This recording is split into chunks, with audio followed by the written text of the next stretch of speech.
South India shopping mall the wedding మంత్ర సరికొత్త wedding collection south India shopping mall. కలియుగం అంటే ఏంటండి?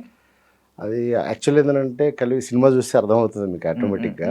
అదేంటంటే కొంచెం నేను ఒక రియల్ సంఘటనని దీన్ని ఇంక్లూడ్ చేశాను సినిమాలో. అది క్లైమాక్స్లో వస్తుంది కాబట్టి దాన్ని నేను రివీల్ చేయదలుచుకోలేదు.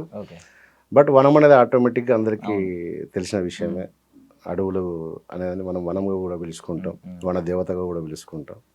అది కలియుగం అని పెట్టినాం. మీరు కూడా సినిమా చూస్తే మీకు అర్థమవుతుంది దాని గురించి. సో మీరు ఇది 4th ఫిల్మ్ అండి? 4th ఫిల్మ్ అండి. సో మీరు తీసిన జానరాస్ ఎక్స్ప్లోర్ చేసినవి ఏంటంటే థ్రిల్లర్, లేదంటే లవ్ స్టోరీ, లేదంటే ఫన్, ఎంటర్టైన్మెంట్, ఇలాంటివన్నీ ఎక్స్ప్లోర్ చేసే మీరు సడన్ గా సోషల్ మెసేజ్ వైపు ఎందుకు వచ్చారు? బికాజ్ ఈ కమర్షియల్ సినీ యుగంలో సోషల్ మెసేజ్ తో సినిమా తీస్తే థియేటర్స్ కి జనాలు వస్తారా అంటే చాలా డౌట్ కూడా కాదు, చాలా డౌట్. మరి ఎందుకు వచ్చారు ఇటువైపు? మీరు అన్నది వాస్తవం అండి. వాస్తవంగా నేను తీసిన ప్రీవియస్ ఫిల్మ్స్ థ్రిల్లర్లో కూడా నేను మెసేజ్ ఇచ్చానండి. ఇప్పుడు జాబిలి కోసం ఆకాశం మళ్ళీ శ్రీహరి గారితో తీసిన చివరి చిత్రం, దాంట్లో కూడా ఒక మంచి మెసేజ్ పాస్ చేశాను. ఒక తండ్రి కొడుకుల మధ్యలో ఉండేటటువంటి ఒక ఎమోషన్ని అద్భుతంగా పాస్ చేశాను. అండ్ ఫన్ టు రన్ అని ఒక సినిమా ఇంకా రిలీజ్కి ఉంది, అది రిలీజ్ కాలేదు. జీవితంలో ఏదో సంతోషంగా ఉండాలంటే ఫన్ కావాలి, గెలవాలంటే మాత్రం రన్ కావాలని ఒక చిన్న మంచి యూత్కి ఒక మంచి మెసేజ్గా తీశాను.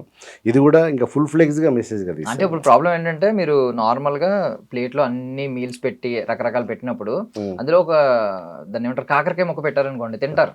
బట్ డైరెక్ట్ ఇవ్వడమే కాకరకాయ చూసే ఇచ్చారనుకోండి, అది కొంచెం ఏంటి అని చెప్పి అనుకుంటారు. సో ఇప్పుడు కూడా అలాగే ఉంది. కంప్లీట్ ఒక అవుట్ అండ్ అవుట్ ఇది సోషల్ మెసేజ్, కంప్లీట్ ఒక మెసేజ్ ఇవ్వడానికి పిలిచారు. నార్మల్ గా పిలిచి క్లాస్ ఇస్తాను అని చెప్తే ఎవరు వస్తారు థియేటర్స్ కి? కాకరకాయతో పోల్చారు కదా, కాకరకాయ పెడితే తింటారు, కాకరకాయ జ్యూస్ పెడితే తాగకపోవచ్చు అని ఒక సెన్స్లో మాట్లాడారు కదా మీరు. కాకరకాయ ఎంత హెల్త్ మీకు తెలుసా? ఒక డయాబెటిక్ పేషెంట్కి ఇప్పుడు ఎంత ఒక ఆయుర్వేద మెడిసిన్ అది. మాది కూడా మంచి ఒక ఆయుర్వేద మెడిసిన్ లాంటి సినిమా. ఖచ్చితంగా దీన్ని కూడా తీసుకునే వాళ్ళు ఉంటారు, ఆ తీసుకునే వాళ్ళే ఈ సినిమాని మోసుకెళ్తారు ఖచ్చితంగా. ఓకే సో చాలా గట్ ఫీలింగ్ తోనే ఉన్నారు. ఓకే, బట్ రీసెంట్ గా HCU ఇష్యూ అయింది. ఖచ్చితంగా మీరు అది అయ్యి 2 నెలల్లో ఎంత అవుతుంది, 2 నెలల్లో మీరు సినిమా స్టార్ట్ చేసి స్టోరీ రాసి దాన్ని తీసేసి రిలీజ్ కి పెట్టడం అనేది అసాధ్యం. అది ఎంత గొప్ప రాజమౌళి గారు లాంటి వారి వ్యక్తికి కూడా అసాధ్యం. సో ఇది ఖచ్చితంగా మేము అయితే బిలీవ్ చేయట్లేదు, HCUకి సంబంధం లేదు. బట్ కంప్లీట్ గా సింక్ అవుతుంది. ఎందుకంటే ఇప్పుడు HCU భూముల విషయంలో 400 ఎకరాలు కూడా ఏంటంటే ఐటీ డెవలప్మెంట్ కోసం అని చెప్పి ఇక్కడ తెలంగాణ గవర్నమెంట్ తీసుకుంది. సో అది కూడా సేమ్ మీరు ఇప్పుడు రఘుబాబు గారు ఎలా అయితే చెప్తున్నారో అక్కడ, అదే మీ రాత మారిపోతుందని బిత్తిరి సత్తి చెప్తున్నారు. మన ఊరికి మనం గారెల గంపలో పడ్డాం, మనకి డెవలప్మెంట్ అవుతుంది ఏదో అవుతుందని చెప్పారు అడవులు కొట్టేసి. అక్కడ కూడా సేమ్ అడవులు కొట్టేసి అదేం డెవలప్మెంట్ అని చెప్పి సమ్మెట్ గాంధీ గారు క్వశ్చన్ చేస్తున్నారు. ఇక్కడ కూడా అదే క్వశ్చన్ చేశారు HCU స్టూడెంట్స్ కావచ్చు వీళ్ళందరూ. కోర్టు అయితే ఇక్కడ స్టే ఇచ్చింది, అది పక్కన పెట్టండి. సేమ్ సిమిలర్ గా సింక్ అవుతున్నాయి. అంటే నేను ఇంకొక గమనించింది ఏంటంటే కింద ప్రొడ్యూసర్స్ ఇద్దరు పేర్లు వెనక రెడ్డి అని ఉంది, ఇక్కడేమో అధికారంలో ఉన్నది రేవంత్ రెడ్డి గారు. ఏంటి ఇదంతా అని చెప్పి హోల్ సినారియో మిమ్మల్ని అడుగుతాను. ఓకే, అయితే వాస్తవంగా ఏంటంటే మల్లికార్జున్ రెడ్డి అండ్ విష్ణువర్ధన్ రెడ్డి వాస్తవంగా పొలిటికల్కి ఎలాంటి సంబంధం లేని పర్సన్స్ వీళ్ళు. ఒక ఆయనేమో రియల్ ఎస్టేట్ వ్యాపారి, ఒక ఆయనేమో మల్లికార్జున్ రెడ్డి గారు ఏమో 3D మోల్డర్, ఆయన సినిమాకి 3D మోల్డింగ్ చేస్తుంటాడు ఆయన. సో అది పక్కన పెడితే ఈ సినిమా యాక్చువల్లీ ఏంటంటే మీరు ఏదైతే అన్నారు ఇప్పుడు SCL దాని ప్రాబ్లం ఉంది, దానికి మేము బిఫోర్ అంటే జనవరి 2కి మా సినిమా కంప్లీట్ అండి, షూట్ కంప్లీట్ అయిపోయింది.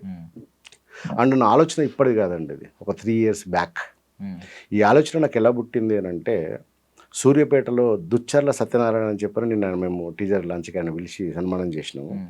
దుచ్చర్ల సత్యనారాయణ అనే ఒక వ్యక్తి, గవర్నమెంట్ ఎంప్లాయీ.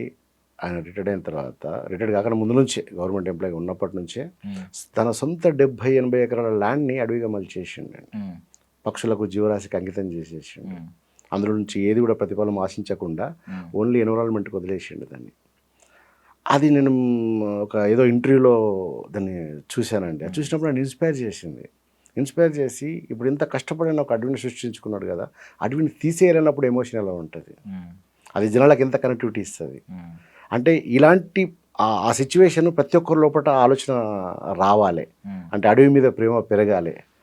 వాళ్ళు కూడా వాళ్ళకు ఉన్నటువంటి పరిధిలో ఒక మినిమం ఒక 1000, 500, 100 అట్లా కొన్ని చెట్లు నాటాలి ప్రతి ఒక్కరు. ఈరోజు ఎంత ఆక్సిజన్ ఎంత అవసరమో, మనకు ఆక్సిజన్ ఎక్కడి నుంచి వస్తుందనే విషయం చాలామందికి తెలియదు. ఆక్సిజన్ వచ్చేది చెట్ల నుంచి. ఇలా మనం ప్రాణవాయువుగా మలుచుకొని మనం బతుకుతున్నామంటే ఆక్సిజన్ నుంచి. అమ్మ జన్మనే ఇస్తుంది, కానీ ప్రకృతి మనకు జీవితాన్ని ఇస్తుంది. ఆ సెన్స్ కొద్దీ సినిమా రాయాలని చెప్పి రాసినాం తప్ప కానీ ఏదో ఒక సమస్యను తీసుకొని నేను సినిమా రాయలేనండి. అసలు ఈ మీరు చెప్పిన టాపిక్కి సినిమాకి ఎలాంటి సంబంధం ఉండదు. సంబంధం ఉండదంటే లింక్ అవ్వచ్చు.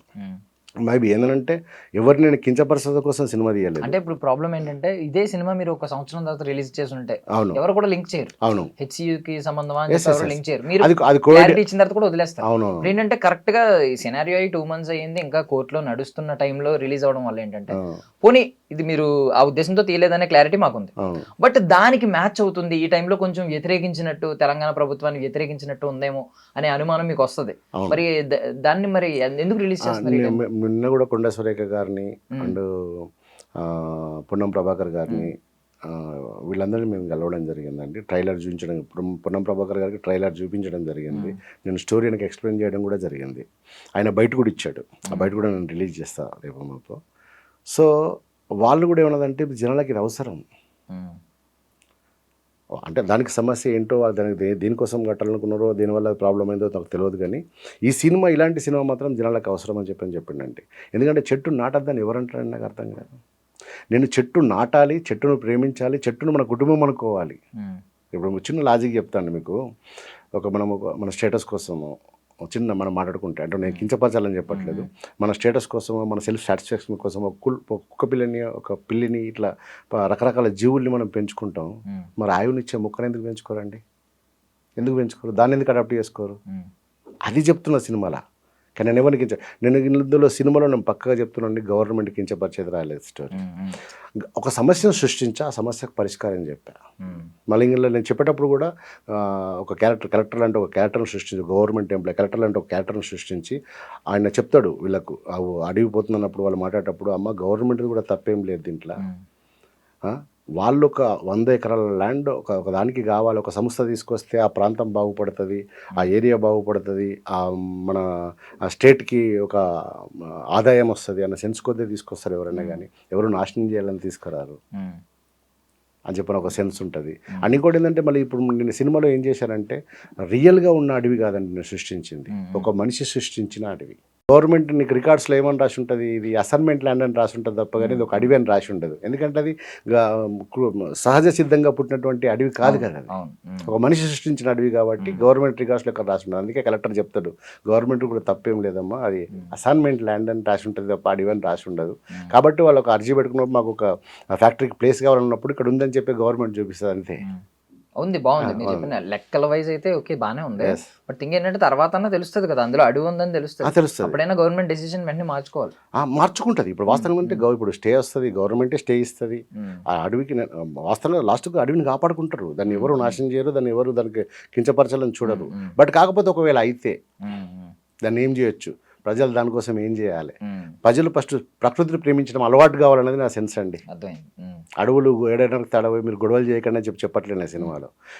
ప్రకృతిని కాపాడుకునే ప్రయత్నం చేయండి ప్రతి ఒక్కరు. ఓకే, ఆ ప్రకృతిని ప్రేమించండి.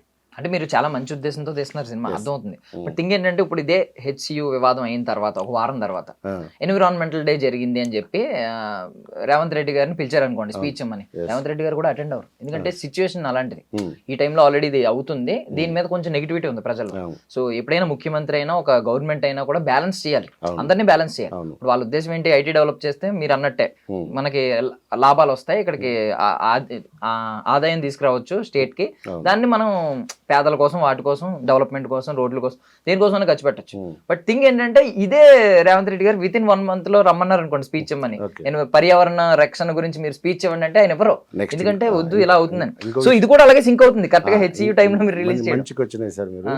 మేము ఏంటంటే ఇప్పుడు నెక్స్ట్ మేము ఆల్రెడీ మన కాంగ్రెస్ లీడర్స్తో కొంతమందిని మాట్లాడినాం. మేము ఇప్పుడు అధికారంలో ఉంది కాబట్టి మాకు సపోర్ట్ కావాలి, ఖచ్చితంగా సపోర్ట్ కావాలి. ఎందుకంటే చిల్డ్రన్స్ని బేస్ చేసుకొని తీసిన సినిమా, నేను పిల్లల్ని ఎక్కువ దీంట్లో ఇంక్లూడ్ చేసిన సినిమాలో. సో సీఎం గారిని కలవడానికి కూడా ప్రయత్నం జరుగుతుంది. తనకు కూడా సార్కి కూడా నేను ఖచ్చితంగా ఎక్స్ప్లెనేషన్ చెప్తా నేను డెఫినెట్గా. ఇది అంటే కేవలం ఒక జరిగిన డ్రామాని, రియల్గా జరిగిన ఒక డ్రామాని ఎవరి మీదనో బురద జల్లడం కోసం మాత్రం నేను చేసిన ప్రయత్నం కాదు. ఇది జనాలకు అవసరమైన ప్రయత్నం మాత్రమే చేశానంటే నేను. జనాలకి ఇప్పుడు ఏది అవసరం అదే ప్రయత్నం చేశాను తప్ప ఎవరి మీద బురద జల్లడం కోసం, ఎవరిని కించపరచడం కోసం సినిమా తీయలేదు. ఓకే, క్యారెక్టర్స్ విషయానికి వద్దాం. క్యారెక్టరైజేషన్స్ ఇప్పుడు సమ్మెట్ గాంధీ గారి క్యారెక్టర్ ఉంది, మీరు ఒక వ్యక్తి క్రియేట్ చేసిన అడవి అని అన్నారు. సమ్మెట్ గాంధీ గారు అది అవునండి. బికాస్ ఆయన విరిగిపోయిన మొక్కను కూడా అతుకుతున్నారు. అతికిస్తున్నారు. అది మళ్ళీ చచ్చిపోకూడదు అని చెప్పి దాన్ని అతికిస్తున్నారు. అక్కడ చాలా డీటెయిలింగ్ ఉందన్నమాట చిన్న దానిలోనే. అండ్ ఇంకోవైపు మన నాగదుర్గ క్యారెక్టర్ కూడా అంటే పిల్లల్ని ప్రకృతిలో తీసుకెళ్లి బోధిస్తూ ఉంటది నాకు తెలిసి. క్లాస్ రూమ్ టీచింగ్ కాకుండా కొంచెం నేచర్ని చూపిస్తూ, బికాస్ డీటెయిలింగ్ మీరు చూపించారు కాబట్టి. ఏంటి హీరోయిన్ క్యారెక్టరైజేషన్ ఏముంటుందండి? యాక్చువల్లీ ఏంటంటే ఇప్పుడు మీరు చెప్పారు కదా గాంధీ గారు భూమయ్య అనే క్యారెక్టర్ రోల్ ప్లే చేస్తున్నారండి. అది ఒక మనిషి అంటే ఇప్పుడు దూసల సత్యనారాయణ గారి పేరు పెట్టకుండా అలాంటి ఒక క్యారెక్టర్ని సృష్టించుకోండి నేను కథలో. ఆ ఊర్లో ఉన్నటువంటి ఒక అసైన్మెంట్ ల్యాండ్లో చిన్నప్పటి నుంచి ఆయన 12 ఏళ్ల వయసులో నుంచి ఒక్కొక్క చెట్టు పెట్టుకుంటూ వెళ్తే ఒక 50-60 సంవత్సరాలు గడిచేసరికి అది వనంగా మారిపోతుంది.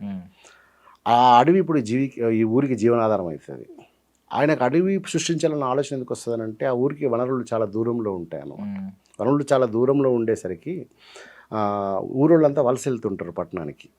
ఆయన చిన్నప్పుడు తట్టుకోలేక ఆ 12 ఏళ్ల వయసులో ఆయన మదిలో వచ్చిన ఒక ఆలోచన చెట్టు. అలా ఒక్కొక్క చెట్టు పెట్టుకుంటూ 60 సంవత్సరాల వరకు అది అడవిగా మారుతుంది. ఇప్పుడు ఈ ఫ్యామిలీలో పుట్టిన ఎవరైనా సరే ఆ జీన్స్తో పుడతారు కదండి. ఆయన మనవరాలే ఈ హరిత టీచర్. ఆ తాతయ్య మీద ఉన్నటువంటి ఆ తాతయ్య ప్రకృతి మీద ఉన్న ప్రేమ ఈమె కూడా అవపోషణ చేసుకొని ఈమె ఎన్విరాన్మెంట్ మీద పీజీ చేస్తుంది. కానీ వీళ్ళ పేరెంట్స్ చనిపోవడం వల్ల తాతయ్యకు చెదురువాదురుగా ఉంటూ అదే ఊర్లో ఉన్నటువంటి స్కూల్లో ఒక వాలంటీర్ టీచర్గా పనిచేస్తుంటుంది.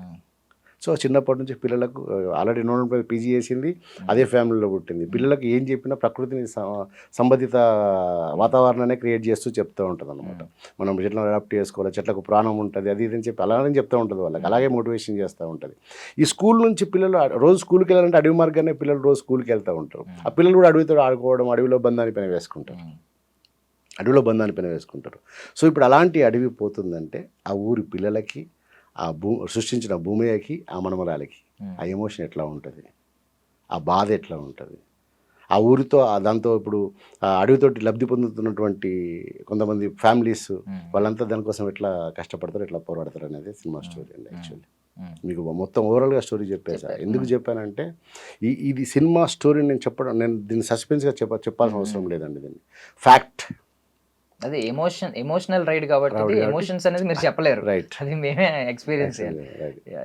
ఓకే, బాగుందండి, చాలా బాగుంది. బట్ ఇంకోటి మీరు ఇంకో మాట చెప్పారు కదా, చెట్టుకు అంటు కట్టడం ఉంటుంది. అవునవును, ఒక విరిగిపోతే అంటు కడుతున్నాడు అంటే నిజంగా ఒక అడవిని సృష్టించిన మనిషికి కొమ్మ ఎదిగినా కూడా తట్టుకోలేడండి ఆయన. అసలున్నప్పుడు ఆ చెట్టుకు ప్రాణం పోస్తుంటాడు ఆయన. ఆ ప్రాణం పోసే సెన్స్ని మొత్తం అడవంతా చూపించలేను కదా. ఒక అడవినంతా సృష్టించినట్టు చూపించాలనుకుంటే నా దగ్గర ఉన్నట్టు బడ్జెట్ సరిపోదు. నాకు గ్రాఫిక్స్ వేసి అది వేసి అంత లేదు. ఒక సెన్స్లో చెప్పాలి, దాన్ని ఎట్లా చెప్పాలని చెప్పి ఆ సెన్స్లో చెప్పడం జరిగింది. మీలో కూడా ఒక పర్యావరణ ప్రేమికుడు ఉన్నాడు. నా ఇప్పుడు వాస్తవంగా నేను తీసిన ప్రతి సినిమాలో అడవిని నేను సస్పెన్స్ థ్రిల్లర్ తీసిన అడవి బ్యాక్డ్రాప్లో జరుగుతుంది. జాబిలి కోసం ఆకాశం వల్ల శ్రీహరి గారు నక్సలైట్ క్యారెక్టర్ చేశారు అందులో, అది అడవి బ్యాక్డ్రాప్లోనే జరుగుతుంది. అండ్ ఫన్ టూర్ అని కూడా కొంచెం జస్ట్ ఒక చిన్న నేను ప్రకృతిని కంపల్సరీ ఇన్బుల్ట్ చేస్తానండి. ఇప్పుడు నా టీం కూడా ఏమంటారు తెలుసా, స్టోరీ ఉంది రేపు నెక్స్ట్ సినిమా ఒక ఏం చేస్తున్నా నా టీం ఏమంటారు తెలుసా, అడవిలో ఉందా అంటారు. అంటే కాదు సార్, మీకు ఏమన్నా మీరు పెరిగిన ప్రాంతంలో దగ్గరలో ఏమన్నా అడవిలో ఉండడం లేదంటే? నేను అడవి ప్రాంతంలోనే పుట్టానండి, నా విలేజ్లో. వాస్తవంగా వచ్చేసి నా ఓన్ ప్రాపర్ వచ్చేసి జగ్గాసాగర్ అనే విలేజ్ అండి, మిట్పల్లి మండలం, పాత కరీంనగర్ జిల్లా, ఇప్పుడు కొత్త జగిత్యాల జిల్లా. మా ఫాదర్ గారు ఎండిఓ ఉండే, లక్ష్మీనారాయణ అని చెప్పని, కొరట్ల రిటైర్డ్ అయ్యండి 2008లో. సో నేను పుట్టింది పెరిగిందంతా విలేజ్లో, జగ్గసాగర్ గ్రామంలో పుట్టి పెరిగాను. తర్వాత మా నాన్న జాబ్ పర్పస్ మేము అంతా జగిత్యాలో సెట్ అయిపోయాము. సెట్ అయిపోయి నేను ఇక 1997 నుంచి హైదరాబాద్ క్యాంపస్ తర్వాత ఇక సినిమా ఫీల్డ్లో డైరెక్షన్ డిపార్ట్మెంట్, ఫస్ట్ ఆర్టిస్ట్ అదేమని వచ్చిన డైరెక్టర్ మారిన. నేను పెరిగిన వాతావరణం అంతా ఎన్విరాన్మెంట్లోనే పెరిగాను కాబట్టి నాకు దాంతో చాలా బంధం ఉంది అండి ఎన్విరాన్మెంట్ గురించి. కంపల్సరీ అది ఇప్పుడు నేను ఊర్లోకి వెళ్తుంటే ఆ ఎన్విరాన్మెంట్ కొద్దిగా మిస్ అవుతుంది నాకు. ఆ ఫీల్ కూడా నాకు చాలా ఉంది. ఇవన్నీ ఆలోచనలే నాకు ఈ స్టోరీని రాయడానికి దోహదపడ్డాయి. సూపర్.